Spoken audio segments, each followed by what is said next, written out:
ओम नमो भगवते वासुदेवाय। ओम नमो भगवते वासुदेवाय। ओम नमो भगवते वासुदेवाय। ओम नमो भगवते वासुदेवाय। ओम नमो भगवते वासुदेवाय। ओम नमो भगवते वासुदेवाय। नारायणं नमस्कृत्यं नरं चैव नरोत्तमं देवीं सरस्वतीं व्यासं ततो जयमुदीरयेत्। नष्टप्रायेषु भद्रेषु नित्यं भागवत सेवया भगवती उत्तमश्लोकिर्भक्तिर्भवती नैष्टिकी। कृष्णाय वासुदेवाय देवकी नंदनाय च नंदगोपकुमाराय गोविंदाय नमो नमः। जय श्री कृष्ण चैतन्य प्रभु नित्यानंद श्री अद्वैत गदाधर शिवासरि गौर भक्तवृंद। हरे कृष्णा कृष्णा कृष्णा हरे हरे, हरे राम राम राम हरे हरे। हरे कृष्णा प्रिय पंचशील भक्तवृंद, दामोदर देश भक्तवृंद, फेसबुक के भाग्यशाली भक्तों, प्रार्थनाओं के अंतर्गत श्रीमद् भागवत में हम आज 18वां अध्याय चौथे स्कंद का भूमि देवी की प्रार्थना पृथु महाराज को अभी आगे बढ़ रही है। तो मैत्रेय जी बोल रहे हैं, मैत्रेय उवाच इथं प्रथम अभीष्टुया रुषाः प्रस्फुरिता अधरम पुनरअहावनिः भीता संस्तभ्यात्मानमात्मना। मैत्री जी कहते हैं, विदुर जी, इस प्रकार पृथ्वी ने पृथु महाराज की प्रार्थना की और देखा कि पृथु महाराज बहुत कुपित है, उनके अधर कांप रहे हैं। तो पुनः अवनी पृथ्वी को कहते हैं, भयभीत थी। उन्होंने अपने मन को एकाग्र किया और बुद्धि को संयुक्त करके पुनः आगे कहने लगी। आप म्यूट हो गए गलती से। हरे कृष्ण प्रभु जी। हाँ, हरे कृष्णा। सो मैत्री जी कह रहे हैं कि पृथ्वी देवी ने पृथु महाराज को प्रार्थना करके प्रसन्न करने का प्रयास किया। पृथु महाराज को क्रोधित देखा, होंठ कांप रहे थे। तो भयभीत पृथ्वी ने मन को संयम में करके, मन को एकाग्र करके, बुद्धि को संयम में करके आगे बोलने लगी। अब पृथ्वी क्या बोल रही है ये हम पढ़ने जा रहे हैं दूसरे श्लोक में। सनियच्छाभितो मन्युम निबोध शरावितं च मे सर्वतः सारम आदते यथा मधुकरो बुद्ध। पृथ्वी देवी पृथु महाराज को प्रार्थना करती हुई कहती है, सनियच्छा आप शांत हो जाइए, क्रोध मत कीजिए। अभिभू का हे राजन, हे महाराज, आप शांत हो जाइए। क्या है आपको, क्या हो गया? मन्युम, आप क्रोध में हैं। निबोध शरावितम, आप जरा, मैं प्रार्थना करने जा रही हूं, आप जरा इसको ध्यान पूर्वक सुनिए। मेरे द्वारा जब मैं प्रार्थना करने जाता हूं, सर्वत्र, जो सबके भले के लिए है, सारम, और सार है, कहां से आया? आदते यथा, ये ऋषियों ने, ये वेदों ने सार दिया है जो सबके हित के लिए, वो मैंने कहने जा रही हूँ। और सार की परिभाषा के लिए उदाहरण दे रही है, यथा मधु करो बुद्धा। बुद्धिमान व्यक्ति मधुमक्खी की तरह हर जगह से सार ग्रहण करता है। तो ये बहुत उत्तम उदाहरण देके पृथ्वी देवी कह रही है, आप शांत हो जाइए, क्रोध को छोड़ दीजिए। मैं भले छोटी हूं, परंतु मैं वेद की बात कह रही हूं जो सबके हित के लिए है, और ये सार है, और आप सार ग्रही बनो। जैसे मधुमक्खी सार ग्रहण करती है। श्री प्रभुपाद जी लिखते हैं, हे महाराज, क्रोध को छोड़ दीजिए, शांत हो जाइए और जरा धीरज पूर्वक मेरी प्रार्थना को सुनिए। और मैं क्या कहने जा रही हूं, मैं तो दैन्य हूं, मैं दैन्य हूं, परंतु बड़े बड़े विद्वान शास्त्रों के सार को ग्रहण करते हैं, कहीं से भी मिले, जैसे मधुमक्खी कहीं से भी मधु को लाती है। चक्रवर्ती पाद कहते हैं, महाराज आप शांत हो जाइए और मैं जो कहने जा रही हूं उसको ध्यान से समझिए, क्योंकि बुद्धिमान व्यक्ति सारग्रही होता है मधुमक्खी की तरह। तो अभिभू का मतलब है स्वामी महाराज, मैं भले दीन हूं, परंतु आप मेरे वचनों को सुनिए,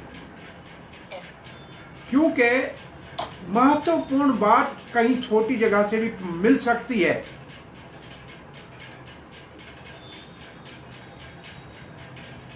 और उस महत्व को आप चीज को आप ले लीजिए, और चीजें नहीं है पसंद आए तो छोड़ दीजिए। जैसे मधुमक्खी सार ग्रहण करती है। प्रभुपाद जी का तात्पर्य इसके ऊपर नहीं है। प्रभुपाद जी हम तीसरे श्लोक को पढ़ने जा रहे हैं। अस्मिन् लोके अथवा मुषिम मुनिभिस्तत्त्वदर्शिभिः दृष्टा योगा प्रयुक्ताश्च पुंसां श्रेयः परिसिद्ध्यये परिसिद्ध्यये। अस्मिन् लोके का मतलब जब तक हम जीते हैं तब तक इस लोक में। तथा अमुष्यमन, तथा अमुष्यमन मतलब मरने के बाद दूसरे जन्म में भी। मुनि भी तत्वदर्शी भी, जो ऋषि है, मुनि है, साधु है, जो तत्व को जानते हैं, तत्व का जिनको अनुभव है। दृष्टा योगा प्रयुक्ताश्च, जिन्होंने देखा है, अनुभव किया है, उन्होंने सबके लिए ये मार्ग बताया है। कौन सा? योग का। और कोई अगर उसके ऊपर चलेगा भाग्यशाली, सामान्य व्यक्ति भी, श्रेय प्रसिद्ध है, उसकी निश्चित रूप से कल्याण होगा, श्रेय होगा। तो पृथ्वी माता ने कह रही, मैं अपनी तरफ से नहीं कह रही हूं, सारे मानव समाज के हित के लिए, केवल इस जन्म में नहीं, इस जन्म के उपरांत जहां भी जीव जाएगा वहां भी उसका कल्याण हो। इसलिए हमारे ऋषियों ने, बड़े महात्माओं ने विशेष साधन बताए हैं और निर्णय करके बताए हैं। और भाग्यशाली जो उसका पालन करेगा वो निश्चित रूप से सिद्धि को प्राप्त करेगा। प्रकर्षण रूपेण सिद्धि है, पूर्ण रूप से सिद्धि को प्राप्त करेगा। यहां वही शब्द है जैसे गुरु को कहते हैं तत्वदृष्टा, तद्विधि प्रणिपातेन परिप्रश्नेन सेवया उपदेक्षन्ति ते ज्ञानम ज्ञानी नाम तत्वदर्शः। और यहां भी तत्वदृष्टा है। तो जो तत्वदृशी संत हैं, ऋषि हैं, तत्वदृशी आचार्य गण हैं, जिन्होंने सत्य को देखा है और अनुभव करके मार्ग भी हमको बताया है, जिससे मानव इस जन्म और अपने दूसरे जन्म में सिद्धि को प्राप्त कर सकता है। आप चक्रवर्ती पाद लिखते हैं, अगर गाय का दूध निकालना है तो उसके पूर्ण स्तन से दूध निकालना चाहिए, जो ठीक ठाक हो। जो स्तन टूटा फूटा हो और बीमार हो या उसके ऊपर घाव लगा हुआ तो उससे दूध नहीं निकलेगा। इसलिए महाराज, सब प्राणियों के लिए जो उचित भोजन की सामग्री है, उसके जीवन के लिए जो आवश्यक है, उसके लेने के लिए भी एक विधि है। जैसे गाय के अंदर दूध तो सब जगह है, परंतु स्तन से निकलेगा, और जो स्तन स्वस्थ होगा उसी से निकलेगा। गाय को चाकू मारने से दूध नहीं निकलेगा, लहू निकलेगा। ऐसे आप मुझे मारोगे तो किसी को भोजन कहाँ से निकलेगा? तो उसके लिए विधि विधान है, और उस विधि विधान के लिए कहती हैं, उसका मैं आपको प्रमाण दे रही हूं। ये संतों ने मार्ग बताया है, साधन बताया है। मानो पूछो कौन सा साधन बताया है? बोला संत कहते हैं आप कृषि करो, देवता वृष्टि करेंगे। कृषि आप करोगे और देवता वृष्टि करेंगे। आप अगर यज्ञ करोगे तो वृष्टि करेंगे, तो आप यहां भी सुखी रहोगे और फिर पुनर्जन्म भी अच्छा हो जाएगा। तो निश्चित रूप से प्रयुक्ता ऐसे अभ्यास करना चाहिए। श्री प्रभुपाद जी का तात्पर्य बहुत विशाल है। प्रभुपाद जी लिखते हैं जो वैदिक सभ्यता है, जो आर्य सभ्यता है, उसमें भाग्यशाली वो हैं जो वेदों में, श्रुति और स्मृति दोनों शास्त्रों में जो तत्व ज्ञान ऋषियों ने और भगवान ने दिया है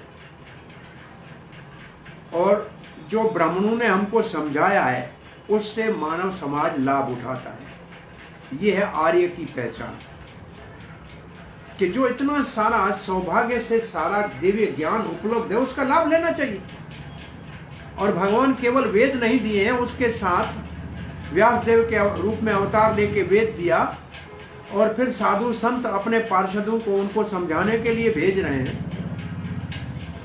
तो सभ्य समाज को, आर्य समाज को, वेद के ऊपर चलने वालों को इसका लाभ लेना चाहिए।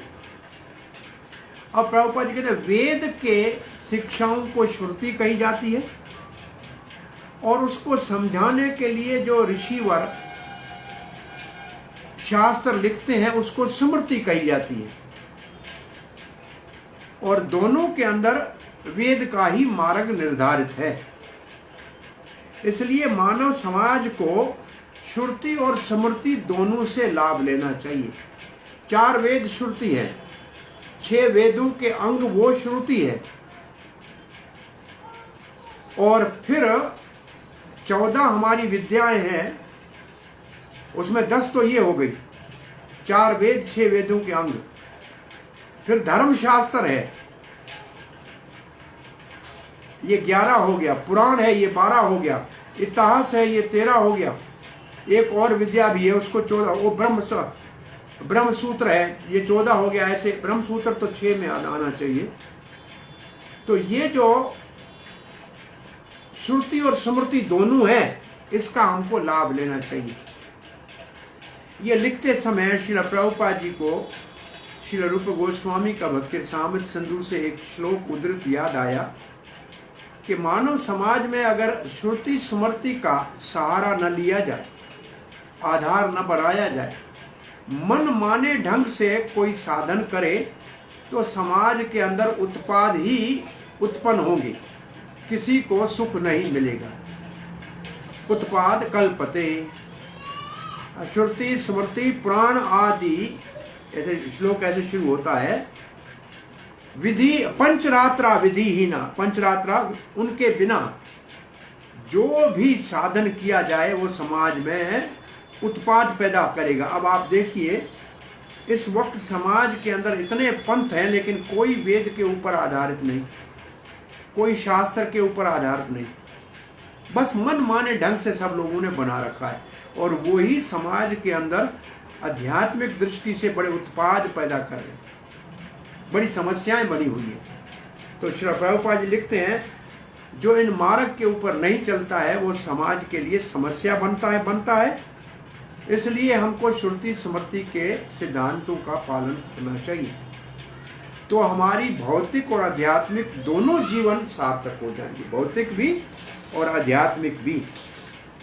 जहां तक मानव समाज का प्रश्न उठता है, प्रभुपाद लिखते हैं मनु स्मृति, मनु ने तो मानव समाज के कल्याण के लिए मार्गदर्शन किया है। जो मनु है, जिसके नाम से हमारा नाम मानव हुआ, वो हमारा पिता है। अब प्रभुपाद जी एक उदाहरण दे रहे हैं मनु स्मृति का, और वो उदाहरण इसलिए दे रहे हैं प्रभुपाद में जी के पाश्चात्य देशों में ये दुर्गति सर्वत्र देखने को मिलती है। और ये दुर्विचार और दुर्प्रभाव भारतवर्ष में भी बहुत प्रचलित हो चुका है। क्या? मनुस्मृति में लिखा है, प्रभुपाद लिखते हैं कि नारी को सदा ही सुरक्षित वातावरण मिलना चाहिए, उनका संरक्षण होना चाहिए, उनकी स्वतंत्रता उनके लिए समस्या है। और 3 संरक्षण के साधन बताए हैं। जब कुमारी है तो पिता के संरक्षण में, और जब स्त्री है तो पति के संरक्षण में। किसी कारण से पति संन्यास ले या नहीं रहे तो बड़े पुत्र के संरक्षण में नारी का जीवन होना चाहिए। इसका अर्थ ये नहीं है, प्रभुपाद जी कभी उदाहरण देते हैं, जैसे छोटे बच्चों को खुले रोड के ऊपर नहीं जाने देते, इसका मतलब ये नहीं है कि बच्चों को हमने कोई गुलाम बना के रखा है या जेल में डाल के रखा है। उनकी सुरक्षा है। बहुमूल्य हीरा मोती आपके पास होता है, उसको संभाल के रखा जाता है, उसको कचरे के डब्बे में बाहर नहीं डाला जाता है। तो ये जो स्त्री रत्न है, जो विस्तार कर, स्त्री का एक अर्थ है विस्तार करना, जो विस्तार करती है संसार में। और स्त्रीषु दुष्टासु जायन्ते वर्ण शंकर, भगवद गीता तो कहती है स्त्री का धर्म नष्ट हो जाए तो वर्ण शंकर पैदा होते हैं। तो उसकी सुरक्षा अति आवश्यक है। तो ये बहुमूल्य है। ये कोई उसको कहा जाए कि स्लेव नहीं बनाना है, उसको कोई नौकरानी नहीं बनाना है। वो महारानी है, वो पूजनीय है, वो माता है। एक बार कोई पूछ रहा था कि आपके वैदिक साहित्य में नारी को तो बहुत निम्न स्तर पे रखा गया है। तो बड़ा अच्छा उत्तर दिया। बोला ये संसार का जो संचालन चलाया जा रहा है, इस संचालन में विद्या का विभाग किसको दिया है? एजुकेशन मिनिस्टर कौन है? सरस्वती नारी है कि नहीं? और वित्त मंत्रालय किसको दिया हुआ है? फाइनेंस का स्वामिनी कौन है? लक्ष्मी। और इस जगत की कमांडर इन चीफ कौन है? सारे संचालन चलाना जिसके हाथ में? दुर्गा। तो बताइए, दुर्गा, सरस्वती, लक्ष्मी तीनों नारियां हैं कि नहीं? और तीनों भारी, home department, finance department, education department सब इनके पास है। तो कहां नारी को सम्मान नहीं दिया गया है? माता को तो मातृ देवो भव कहा है, मां पूजनीय है, आदर करना चाहिए उसका। तो यह प्रभुपाद जी लिखते हैं, हमने देखा है अगर नारी का संरक्षण नहीं हो तो कहीं सुखी ना स्त्री देखी नहीं है। ऐसे स्वतंत्र स्त्रियां सुखी नहीं देखी जाती हैं।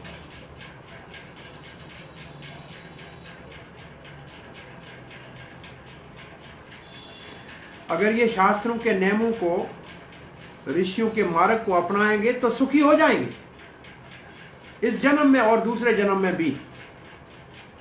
फिर प्रभुपाद जी थोड़े से क्रोध में कह रहे, दुर्भाग्य है कि बदमाश लोग अपने ही सुखी होने के साधन और योजनाएं बनाते हैं। प्रभु जी हरे कृष्णा। हाँ जी, बोलिए।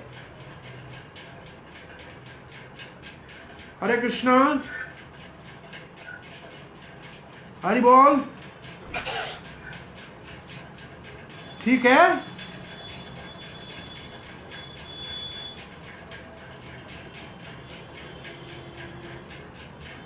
हरे कृष्णा कृष्णा कृष्णा हरे हरे, हरे राम राम राम हरे हरे। हरे कृष्णा कृष्णा कृष्णा हरे हरे, हरे राम राम राम हरे हरे, हरे कृष्णा कृष्णा कृष्णा हरे हरे, हरे राम राम राम हरे हरे। आ रहा है साउंड, आ रहा है? जी प्रभु जी। हरे कृष्णा। सो श्रील प्रभुपाद जी के तात्पर्य पढ़े रहे थे तीसरे श्लोक का, जहाँ श्रील प्रभुपाद जी लिखते हैं कि अगर शास्त्र की मर्यादा में नहीं रहेंगे, ऋषियों के मार्ग के ऊपर नहीं चलेंगे, मन मान में पंथ और रास्ते निकालेंगे, तो कभी समाज में शांति सुख नहीं होगा। इसलिए मानव समाज ने, प्रभुपाद जी ने लिखा है कि जो एक मूल थे, मानव समाज के मूल थे, भौतिक भी और आध्यात्मिक भी, इन दोनों का पतन हो चुका है और लोग बहुत भ्रमित हैं और संसार में कहीं न सुख है न शांति है। आप सबका क्या राय है इस बारे में आजकल? प्रभुपाद जी ये लिख रहे हैं, नहीं तो भी कम से कम आज से 50 साल पहले, 40 साल पहले, कि लोगों ने शास्त्र की मर्यादा को, संतों के मार्ग को त्याग दिया, मन माने जीने का ढंग बना लिया। उसके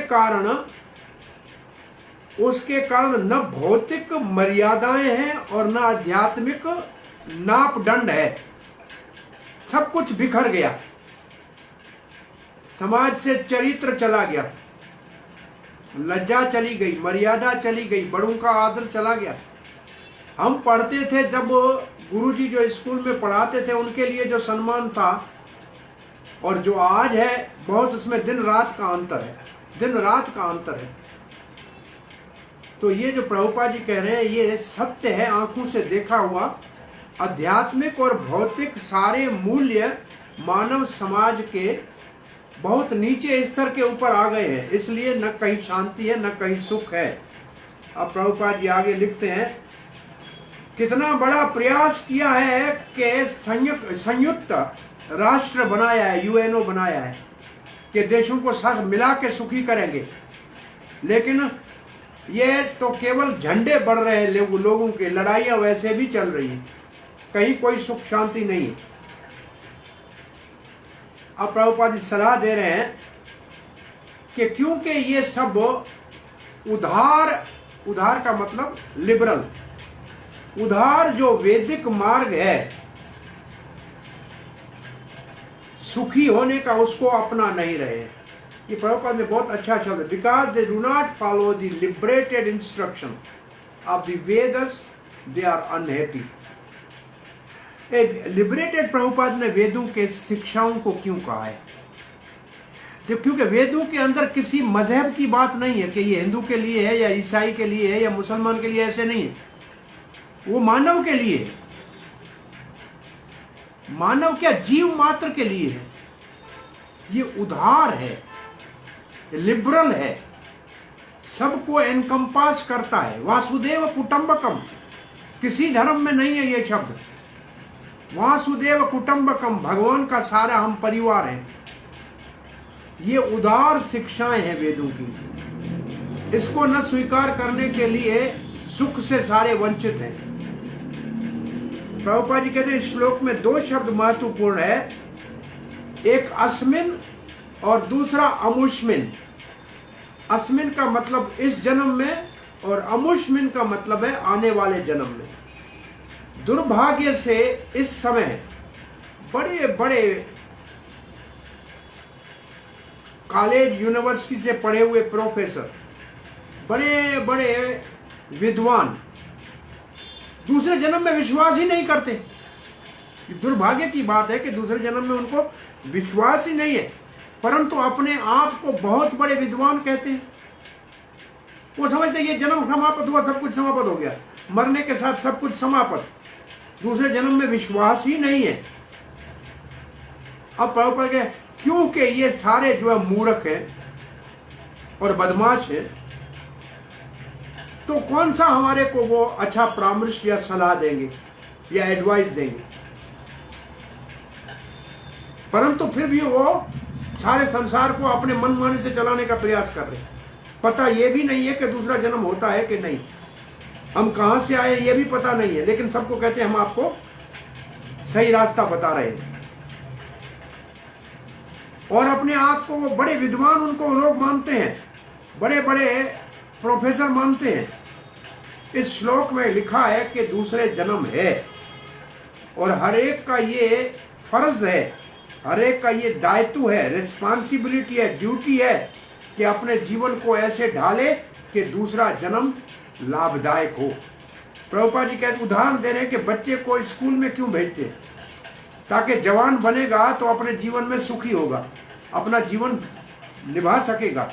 जिस तरह से बच्चे को पढ़ाना आवश्यक है ताकि उसका जीवन, आने वाला जीवन सुखी हो, इस प्रकार से हमारे जीवन को मरने के बाद दूसरे जन्म की तैयारी हम करते हैं, हम अपने दूसरे जन्म का निर्माण करते हैं। इसलिए हमारे को सब मानव मात्र को वेदों, श्रुति और स्मृति दोनों के मार्ग में मानव के लक्ष्य को प्राप्त करने के लिए, मानव के जीवन के उद्देश्य को सफलता से पाने के लिए इस मार्गदर्शन में चलना चाहिए। पृथ्वीदेवी कह रहे तानातिष्ठति यह सम्यक उपायान पूर्वदर्शितान अवरः श्रद्धयोपेता उपेयान विन्दते अंजसा। तान आतिष्ठ यह सम्यक, तान का मतलब उन ऋषियों ने, उन आचार्य साधुगण, आतिष्ठति उनके बताए हुए रास्ते के ऊपर चलना चाहिए। कौन चले, बोला कोई भी चले, यह जो भाग्यशाली चलेगा तो सम्यक पूर्ण रूप से उपायान, तो सारे उपायान का मतलब सारे सिद्धांत बताए हुए, पूर्व पहले से ही दर्शिताम और मार्गदर्शन किया हुआ है, परंतु कोई नहीं जानने वाला है, कोई बात नहीं। अवरह, अवरह वर कहते हैं अच्छे को, अवर कहते हैं जिसको अभ्यास नहीं है, जिसको अनुभूति नहीं है, जिसने प्रयोग नहीं किया है, अनएक्सपीरियंस है। श्रद्धया परंतु विश्वास है शास्त्र के ऊपर, अनुभव नहीं है, अभ्यास नहीं है, परंतु विश्वास है। उपेत, अगर वो उसमें लग जाए कार्य में, उपयान तो उसको उसका फल मिलेगा।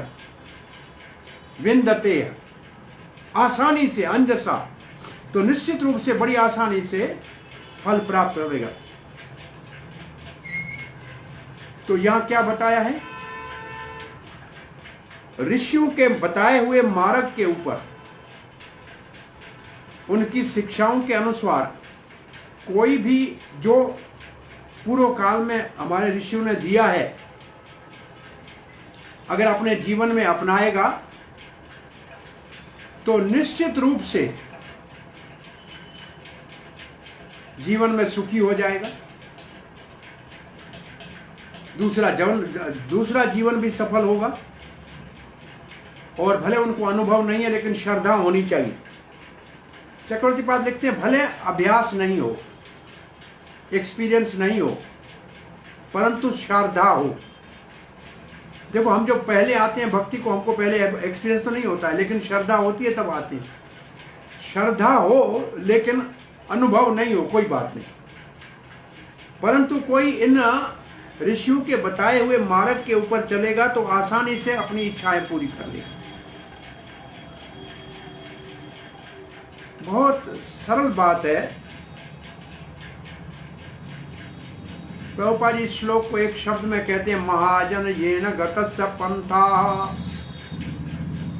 जिस मार्ग से महाजन गए हैं उसके चरण चिन्हों में चलेंगे तो सफलता होगी। महाजन का मतलब है जो वेदों के ऊपर चलने वाले हैं। तो 12 महाजन जो हैं वो धर्म को जानते हैं। ये हमारे छठे स्कंद में आएगा, 12 महाजन हैं जो धर्म को जानते हैं। धर्म की गति बहुत गहन है। धर्म केवल भगवान देता है, कोई मानव नहीं बनाता। धर्मात् साक्षात भगवत प्रणीतम। धर्म वो है जो भगवान देता है, मानव का बनाया धर्म नहीं कहा जाता है। और धर्म को जानने वाले 12 महाजनों के नाम लिखे हैं भागवत में। कपिलो मनु व्यास स्वयंभू, क्या पूरा श्लोक इस तरीके से, स्वयंभू मनु कपिलो व्यास जनक प्रहलादो वयासिकी बलि वयम। वयम कहते हैं, ये यमराज स्वयं बात कर रहे हैं, वो अपना नाम अंत में लेते हैं 12 महाजनों में। उनके चरण चिन्हों में चलने चाहिए। तो ये कौन है महाजन? बोले वो मुक्त जीव है। तो फिर हम इस जन्म में भी लाभ लेंगे और भविष्य में भी पुनर्जन्म जो हमारा होगा वो निश्चित रूप से सफलता के मार्ग पे होगा और हमारी भौतिक जीवन के स्तर को ऊपर उठा सकते हैं। महाजनों के बताए हुए मार्ग के ऊपर चलने से, वो रास्ता जिसके ऊपर साधु संत चले हैं पूर्व काल में, उससे हमारे जीवन के लक्ष्य को समझना आसान हो जाएगा। ये भगवत गीता में बहुत महत्वपूर्ण 4थे अध्याय में श्लोक है। बहावो बहुत पहले ही इस रास्ते के ऊपर चल के मेरे पास पहुंचे। वीतराग भय क्रोधा मन मया माम उपाश्रिता पूता मद भावम आपगता। बहावो बहुत सारे पवित्र होके मेरे पास पहुंच गए हैं। तो ऐसे जो भगवान के पास पहुंच गए हैं उनके बताए हुए मार्ग पे चलना चाहिए। ऐसा भागवत में लिखा है कि भगवान आप जब अवतार लेते हैं तो आपके चरण कमलों की नौका बनाकर, नाव बनाकर ये साधु संत भवसागर को पार कर जाते हैं। परंतु ये इतने दयालु हैं, जब स्वयं भवसागर को पार करते हैं तो नौका को पीछे छोड़ के जाते हैं ताकि दूसरे लोग भी भवसागर को पार कर सकें। तो ये नौका क्या है? भगवान के चरण कमलों की ये नौका है भक्ति के साधन। वो भक्ति के साधन हमारे लिए छोड़ के जाते हैं। तो नौका भगवान के चरण ऐसे नहीं, उनके ऊपर चढ़ना है, जिनका केवल ध्यान करने से भवसागर पार हो जाता है। ये नौका चढ़ने वाली नहीं है। इस नौका में केवल उन चरण कमलों का स्मरण और ध्यान करना चाहिए। अब श्री प्रभुपाद जी लिखते हैं आगे, अवर शब्द जो है इसका मतलब है जिसको अभ्यास नहीं है, जिसको अनुभव नहीं है, जिसने प्रयोग नहीं किया है, जो बिल्कुल नया नया है। ये महत्वपूर्ण शब्द है। इसलिए महत्वपूर्ण है कि जन्म से ही सारे जीव बेचारे, अभ्यास थोड़ी सबको होता है। तो एक शब्द है, जन्म से ही अबोध जाता। जन्म से सब जो है, प्रभुपाद ने लिखा है, अबोध का मतलब है कोई उनको जानकारी नहीं है। जन्म से तो सारे मूर्ख है, प्रभुपाद जी कहते हैं। सब कुछ अपने पेट में ही डालना चाहते हैं। बड़े होते हैं तो वो समझ आती है थोड़ी। बच्चों को देखें, वो पूर्ण रूप से स्वार्थी होते हैं, अपने के अलावा और किसी को नहीं देखते। थोड़े बड़े होते हैं तो कुछ फिर सिखाया जाता है, भाई है ये आपका और है, इसके साथ शेयर करो। तो ये जो है अबोध जात है, जन्म से तो मूर्ख है। ओम अज्ञान तिमिरांधस्य, हमारा जन्म अज्ञानता की मूर्खता में हुआ। गुरु महाराज ने कृपा करके ज्ञान का प्रकाश किया। तो ये है, प्रभुपाद कहते हैं। परंतु अब प्रभुपाद कहते हैं, असुरिक प्रवृत्ति की जो सरकारें होती है, शासन होता है, जो आधुनिक युग में इस वक्त है पूरी दुनिया के अंदर, जो राजा महाराजा, जो मंत्री प्रधानमंत्री या राष्ट्रपति बने हुए हैं, वो किस प्रकार की, सारे ही अबोध जात हैं। ये मूर्ख है पहले, और वो बैठ के निर्णय कर रहे हैं। जिनको दूसरे जन्म का पता ही नहीं है कि दूसरा जन्म होता है, वो सबके लिए नया कानून बना रहे हैं। वो क्या कर सकते? उनके इन सारे न्याय और नियमों का लाभ क्या है? इन योजनाओं का लाभ क्या है? आज वो कुछ कहेंगे और कल उसी का ही कहेंगे कि ये समाप्त करते हैं। एक दिन कानून बनाएंगे और दूसरे दिन कहते हैं इसको रद्द करते हैं, अब दूसरा कानून बनाते हैं।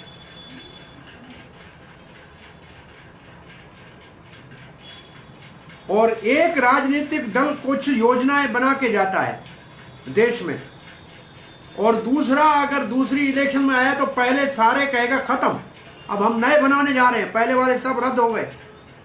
और ये सत्य है, प्रभुपाद जी ने आंखों से देखा है, हम भी देखते हैं। जिसकी सरकार होती है वो योजनाएं बनाता है, वो जाता है, दूसरी सरकार आती है, वो कहती है पुराने वाली सब योजनाएं समाप्त कर दो, अब हम अपनी नई योजनाएं बनाएंगे। वो बनाएंगे, शुरू करेंगे, 4-5 साल पूरे होंगे तब दूसरे आ जाएंगे, वो फिर खत्म हो गई। तो इसका क्या लाभ क्या है? प्रभुपाद जी इसके लिए प्रभुपाद जी उदाहरण क्या दे रहे हैं? चबाए को चबाना। हाँ, ये प्रहलाद महाराज का शब्द है, चर्वणानाम।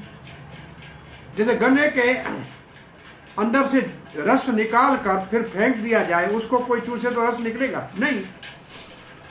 तो इनकी सारी योजनाएं चूसे हुए गन्ने की तरह है, जिसके अंदर कोई रस नहीं है, और सब लोग उसी मूर्ख मार्ग पे जा रहे हैं। ये कैसे मानव समाज को सुखी बना सकते हैं?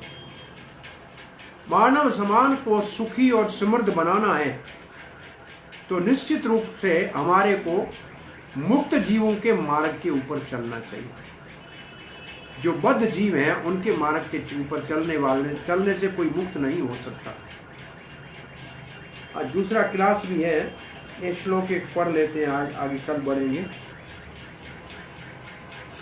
तान अनादृतयो अविद्वान् अर्थान आरभते स्वयं तस्य व्यभिचारन्त्ययद अर्था आरभाश्च पुनः पुनः। तान अनादृत, जो उन महात्माओं के बताए हुए रास्ते का मार्ग का अनादर करेगा, मानेगा नहीं। यो अविद्वान, जो मूर्ख है, विद्वान नहीं है। प्रभुपाद तो अविद्वान को मूर्ख के बजाय बदमाश लिखते हैं। अर्थान आरभते स्वयं, अपना ही योजना बनाता है कि सुखी बन जाऊंगा। तस्य विचारंति अर्था, उसके सारे योजनाएं समाप्त हो जाती है, कोई लाभ नहीं होता है। आरब्धाश्च पुनः पुनः, कितनी बार प्रयास करे, हर बार निष्फल, कभी सफल नहीं हो पाएगा। मूर्ख जो है, अविद्वान मूर्ख जो है, जो अपने रास्ते बनाते हैं, अपने मन से कुछ योजनाएं बनाते हैं, जो संतों के बताए हुए वेद स्मृति श्रुति के शास्त्र का मार्ग को नहीं अपनाते हुए, उनके जो बताए हुए मार्ग हैं वो निष्फल होते हैं, बार बार कभी सफल नहीं होते। उनके ऊपर चलने से कोई लाभ नहीं है। चक्रवर्ती पाद देखते हैं, मूर्खों का लक्ष्य। कौन से मूर्ख हैं? जो प्रमाणित मार्ग का अनादर करते हैं और स्वतंत्र अपने मन माने रास्ते से चलते हैं, मनोरथ से चलते हैं। उनकी बार बार प्रयास असफल होते हैं, कभी सफल नहीं होते। श्री प्रभुपाद जी लिखते हैं,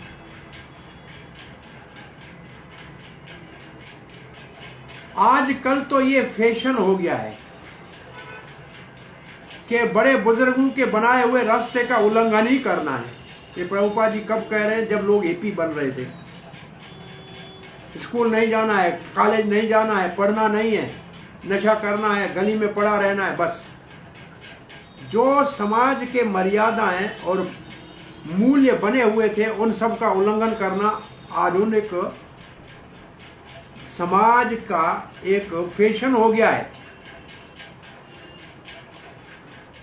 मुक्त जीवों के मार्ग पे नहीं चलना है। मूर्ख इतने हैं कि मुक्त और बद्ध जीव में अंतर भी नहीं कर पाते हैं आजकल। मुक्त कौन है और बद्ध कौन है? श्री प्रभुपाद जी मुक्त जीव की परिभाषा बता रहे हैं, जिसके अंदर 4 दोष नहीं होते हैं। सब लोग जो मुक्त नहीं है, बद्ध है, उनमें 4 दोष होते हैं। गलती करता है, इंद्रियां अपूर्ण है, धोखा देने का हमेशा धोखा देता है, धोखा खाता है, और विमोहित या भ्रमित होता रहता है। ये 4 फॉल्ट सब में है, 4 दोष सब में। बद्ध जीवों के ये 4 दोष है। इसलिए मुक्त जीव जिनके अंदर ये 4 दोष नहीं है, प्रभुपाद जी बहुत अच्छी बात कहते हैं, स्वयं हो सकता है मुक्त ना हो, परंतु मुक्त जीवों के मार्ग पे चले या भगवान जो परम मुक्त है उसके आदेश के ऊपर चले तो भी वो मुक्ति का मार्ग पा सकता है। प्रभुपाद को कभी कहा क्या आप अपने आप में परिपूर्ण बोला? नहीं, परंतु जिसकी बात कर रहा हूं वो परिपूर्ण है, और जो बता रहा हूं परिपूर्ण की बात बता रहा हूं, परफेक्ट की बात कर रहा हूं। मैं परफेक्ट नहीं हो सकता है, परंतु जो बात मैं कह रहा हूं कृष्ण की, वो परम पवित्र है और परम परफेक्ट है। तो प्रभुपाद कहते हैं कृष्ण भावना अमृत संघ जो हमारा आंदोलन है, इसके अंदर तो भगवान के और परंपरागत आचार्यों के बताए हुए रास्ते के ऊपर ही चलने का निर्देश दिया जाता है, और बहुत ही कठोरता के साथ वो सब नियम पालन किए जाते हैं। ये सत्य है कि जो अब भक्त है कृष्ण भावना में, वो कोई सब मुक्त नहीं है। प्रभुपाद लिखते हैं वो कोई मुक्त नहीं है, परंतु वो मुक्त शास्त्र भगवान के और ऋषियों के द्वारा दिए गए उसके मार्ग के ऊपर चल रहे हैं, इसलिए वो भी भौतिक प्रभाव से मुक्त हो जाएंगे। प्रभुपाद जी उदाहरण दे रहे, चैतन्य महाप्रभु ने एक आदेश दे दिया। क्या आदेश दे दिया? यारे देखो तारे कहो कृष्ण उपदेश, हमारा आज्ञा गुरु हो तारो ये देश, आदेश दे दिया। जहां जाओ जो मिले उसको कृष्ण का उपदेश मतलब भगवत गीता के ऊपर बोलो, और हमारी आज्ञा है गुरु बनो और देश को तारो। तो प्रभुपाद जी कहते हैं ये भगवान का आदेश है, ये जिसका आदेश है उसमें कोई भी दोष नहीं है। 4 दोषों रहित परम पुरुष भगवान का आदेश है, तो गुरु बनो। और प्रभुपाद लिखते हैं तत्काल गुरु बनो, और इन शब्दों के ऊपर पूर्ण विश्वास करो। ये दिव्य शब्द हैं और इसके ऊपर चलो, भगवान के शब्द हैं। परंतु भौतिक भोग वाले लोग भक्तों के और मुक्त लोगों के मार्ग पे नहीं चलना चाहते। वो तो अपने ही बने बनाए मन से भोग के मार्ग के ऊपर ही चलना चाहते हैं। उसके कारण बार बार असफल होते रहते हैं, बार बार हार जाते हैं, परंतु मार्ग नहीं बदलेंगे। पूरा विश्व इस वक्त बद्ध जीवों का अथवा मूर्खों के मार्ग के ऊपर चल रहा है।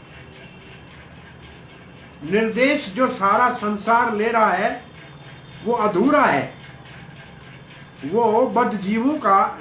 इसलिए मानव समाज सारा ही भ्रमित है। सारे मानव समाज के अंदर कितने मतांतर, कितना भ्रम और कितना लोगों के अंदर उलझने हैं धर्म के विषय में, भगवान के विषय में। कहीं कोई किसी के पास सार नहीं, सीधा रास्ता नहीं, बहुत बड़ी कंफ्यूजन है। ये प्रभुपाद जी का यहाँ भाव है। तो इससे आगे कल कथा को करेंगे, यहाँ कथा को विराम देते हैं। हरे कृष्ण।